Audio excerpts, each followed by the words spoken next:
Minerva അക്കാദമിയിൽ 3-ഇയർ degree കോഴ്സുകൾ ആരംഭിച്ചിരിക്കുന്നു.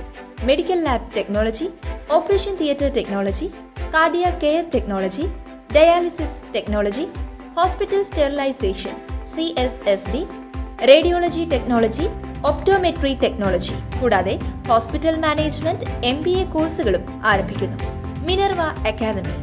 കോൺടാക്ട് നമ്പർ 9995373833 അല്ലെങ്കിൽ 9895841933.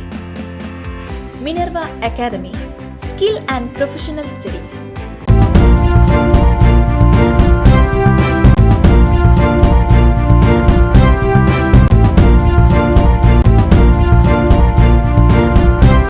നമസ്കാരം, എനിടൈം ന്യൂസിലേക്ക് സ്വാഗതം.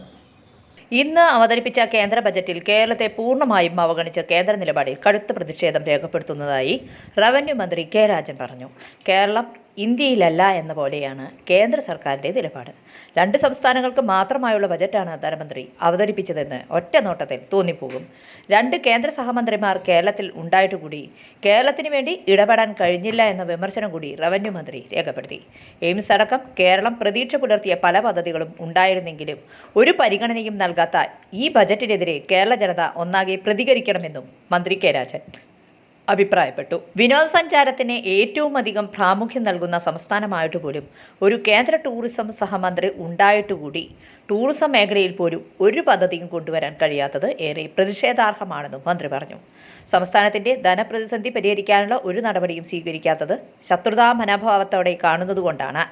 അർഹതപ്പെട്ട വിഹിതമെങ്കിലും കേരളത്തിന് ലഭിക്കാനായി കേരളത്തിൽ നിന്നുള്ള കേന്ദ്ര സഹമന്ത്രിമാർ ഇടപെടണം എന്നുകൂടി റവന്യൂ മന്ത്രി കെ രാജൻ അഭിപ്രായപ്പെട്ടു. കേന്ദ്ര ബജറ്റ് പ്രഖ്യാപിച്ചപ്പോൾ കേരളത്തിന് വീണ്ടും നിരാശയാണ് ഉണ്ടായിരിക്കുന്നത്.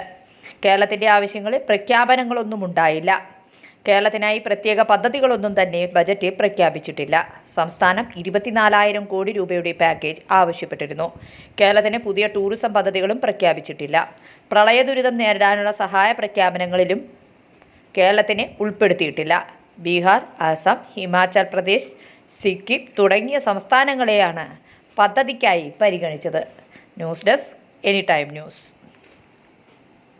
കൂടുതൽ വാർത്തകൾക്ക് ഞങ്ങളുടെ ചാനൽ സബ്സ്ക്രൈബ് ചെയ്യുക, ഫേസ്ബുക്ക് ഫോളോ ചെയ്യുക. വാർത്തകൾ വേഗത്തിലറിയാൻ എനിടൈം ന്യൂസ്.